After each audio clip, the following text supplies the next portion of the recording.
What if the final words of an Apollo astronaut could change everything we thought we knew about the moon? Before he dies, Charles Duke, one of the few men to walk its silent surface, reveals a truth NASA never told the world. A story buried beneath dust, silence, and time itself. That was the beginning of the space age. They trained for years, waiting for the moment they would launch, when mankind would finally leave Earth behind. So far, everything had gone perfectly with the countdown. The weather was clear that Sunday at 12:54 p.m. Eastern Time. The world was holding its breath, standing on the edge of a new era, not knowing that it would never look at the night sky the same way again. Half a century ago, Apollo astronaut Charles Duke stepped onto the moon and saw a sky so black it seemed to erase the universe itself. The cameras didn't capture it. NASA never mentioned it. "You looked up," Duke said softly, "and it was just black. You couldn't see any stars. It was like the universe had disappeared." Now, at 89, Duke is finally telling us what he really saw, the invisible astronaut. A man who carried the voices of others, only to be left alone in silence. Before Charles Duke ever set foot on the moon, the world already knew his voice. On July 20th, 1969, when Neil Armstrong announced, "The Eagle has landed," it was Duke, speaking from Mission Control in Houston, who replied with calm authority. His southern accent echoed across every television on Earth. "Roger, tranquility, we copy you on the ground. You've got a bunch of guys about to turn blue, we can breathe again." That single phrase etched him into history. Yet, unlike Armstrong or Aldrin, no camera turned to him. He was the astronaut's lifeline, and yet invisible to millions who watched with trembling hearts. His role was called Capcom, Capsule Communicator, the only voice allowed to speak directly to the crew. Every word, every hesitation, every heartbeat of Apollo passed through him. Imagine that pressure, guiding humanity's first steps on another world while trapped on Earth behind the glass, unable to touch the dream he was helping others live. Duke later admitted those moments never left him. He didn't just transmit commands, he felt them in his bones. Even knowing it wasn't his boots stepping into lunar dust, he carried the mission's weight inside him. And when his turn finally came, he saw what no other living astronaut had ever described.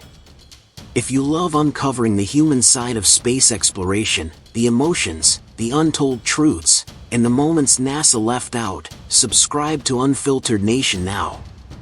We tell the stories others overlook. When Charles Duke finally got his chance in 1972, he became the youngest human ever to walk on the moon. For years, he had trained for that descent, memorizing checklists, rehearsing every motion, dreaming of the sound his boots would make on alien soil. On paper, he thought he knew what awaited him: gray dust, scattered rocks, an endless horizon. But when he stepped down that ladder, he realized nothing could have prepared him for the reality. The silence was absolute. No air, no wind, no sound. Even his own breath seemed to vanish. The world around him wasn't lifeless, it was otherworldly, like standing in the middle of creation before it was finished. When he looked up, he saw what no photograph had ever captured. From his landing site in the lunar highlands, the Earth wasn't visible. It was directly overhead, hidden from view. The famous blue marble we've all seen, it wasn't there. Inside that stiff suit, he couldn't even tilt his head enough to find it. The most iconic image of all, Earth rising above the moon, never appeared before his eyes. Instead, he felt something else, the shocking absence of home. The cameras didn't show it. NASA never said it. But for Duke, it was one of the most haunting truths of walking on another world.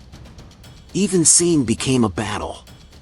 His visor reflected his own face, like staring into a mirror suspended in infinity. Each step was a reminder of how fragile he was, how far he had come. The moon stretched endlessly around him, but he could only witness fragments through that narrow glass dome, a prisoner in paradise. He later said what struck him most wasn't a single view, but the way everything collided in extremes, the silence so deep it roared, the light so bright it burned, the shadows so sharp they looked carved with a blade. There were no soft edges, no in-between, only light and void, existence and nothingness. Above him stretched the purest black he had ever seen, a void so absolute it swallowed even the stars. There was no comfort in that darkness, only the realization that he was standing on a drifting rock in a universe that didn't even know he was there. In that moment, Duke felt both awe and insignificance. The moon was breathtaking, but in a way that stripped away all warmth. It wasn't the beauty of life, it was the beauty of emptiness. A beauty that reminded him how delicate the human presence truly is. He realized then that this place was not meant to be conquered. It existed beyond meaning, beyond life, untouched, eternal. Yet even through that narrow visor, the strange, haunting beauty overwhelmed him. Beyond the silence and shadow, there was discovery. Forgotten science. For decades, we've remembered Apollo through photos, the flag, the footprints, the heroes. But Charles Duke insists the real legacy was in what we learned. His mission, Apollo 16, carried experiments that changed science forever, but few ever knew. He and his crew collected samples from the lunar highlands, the oldest terrain on the moon, over 4 billion years old.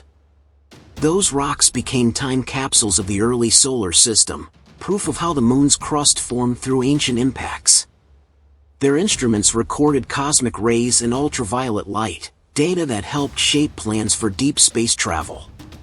Even the dust clinging to their suits whispered secrets about the moon's mysterious electric field. Yet when they returned, most of that knowledge vanished beneath ceremony and headlines. The silence of the moon followed them back to Earth, a silence of forgotten truths. Duke says that silence became his companion. It stayed with him during the celebrations, the interviews, the parades. Even surrounded by noise, he felt a strange emptiness, as if part of him had never returned. He began to see the moon not as a conquest, but as a mirror reflecting our own fragility. He often said that walking on the moon didn't make him feel powerful, it made him feel small. For all our technology and ambition, we are still fragile beings floating in darkness, desperate to give meaning to what we don't understand. Years later, Duke found peace in faith, in family, in the simple things that tether us to Earth. But the memory of that endless black sky never faded. It still visits him in dreams, the silence, the horizon, the feeling that he had touched something infinite and unknowable. He believes every astronaut who's been there carries a secret, something too vast, too sacred, to ever fully explain. The moon changes you. It strips you bare. It makes you face the truth that, out there, humanity is both everything and nothing. Today, Charles Duke knows time is running out. His message is simple: the moon was not a postcard. It was real, raw, and alive in its stillness. Its lessons, the silence, the science, the truth, must be remembered before both he and that memory fade into the stars.